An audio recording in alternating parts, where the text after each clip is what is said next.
Eh bien, monsieur Gannenberg, vous ne mangez pas ? Deux hommes étaient à table.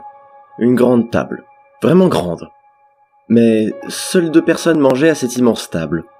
Ce qui avait surpris monsieur Gannenberg.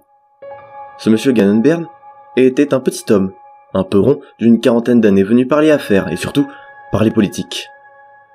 L'homme qui venait de parler, et qui faisait face à monsieur Gannenberg, était l'hôte de maison, qui avait accueilli le petit homme chez lui. C'était un bel homme au visage fin.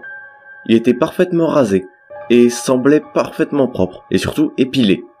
Il était très fin, et pas particulièrement grand. Avec ses cheveux longs et ses lèvres pulpeuses, et teintes en bleu, on aurait pu croire que c'était une femme. « Quelque chose vous dérange dans ce repas ? Vous savez, mes cuisiniers étaient pas très doués. J'ai dû me passer d'eux.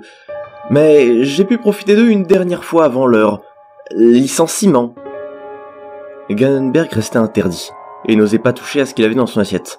À vrai dire, ça ressemblait plus à une purée de chair qu'à un véritable plat. Il avait été habitué à mieux, et surtout, il s'attendait à mieux. Voyant la réticence de son invité à manger son plat, l'hôte décida d'engager une conversation.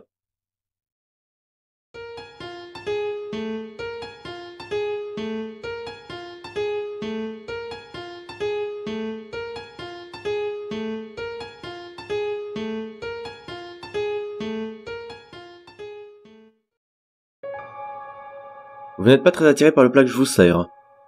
On vous aurait certainement réprimandé ailleurs, mais je n'en ferai rien. Après tout, c'est de ma faute.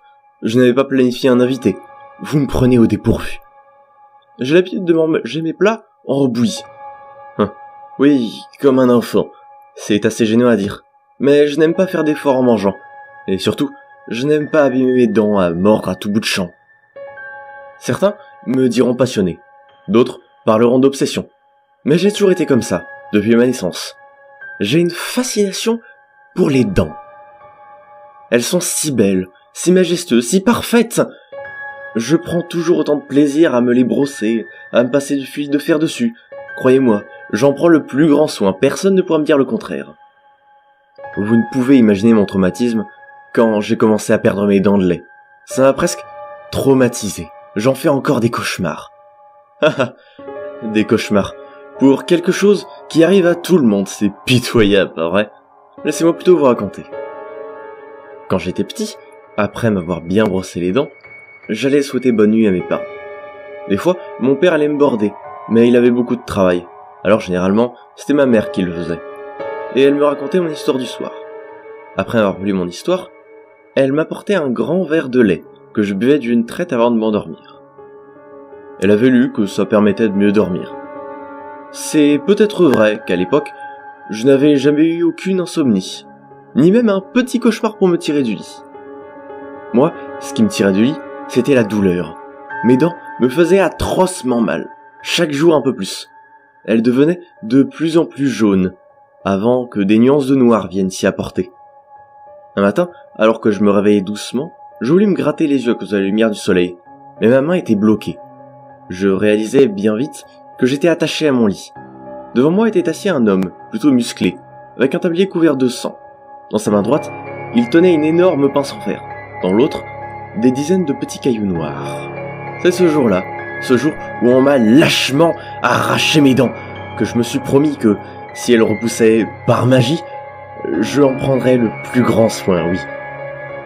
Et comme tout le monde, elles ont repoussé. Pas par magie, certes, mais la promesse tient toujours. Je suis même allé au-delà de juste les brosser. J'ai commencé à me les limer, et à ne manger que de la bouillie pour éviter de les abîmer.